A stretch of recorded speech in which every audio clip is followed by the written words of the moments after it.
Hello, my name's Mrs. Johnston, and this is a little bit about me.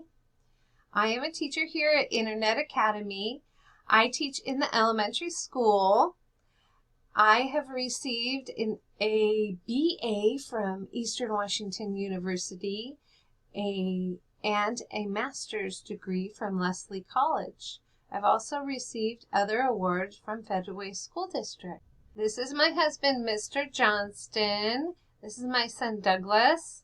This is my daughter, Alexandra. And this is my family. Now, this is my mom and dad over here in the corner, and my sister, Jeannie. And these are my cousins. This is my son and I.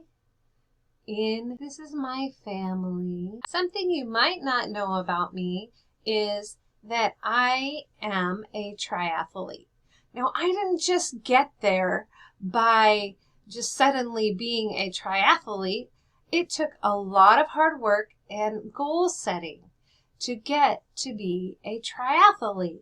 For instance, I started 3 years ago just trying to run just 5K or 3.1 miles.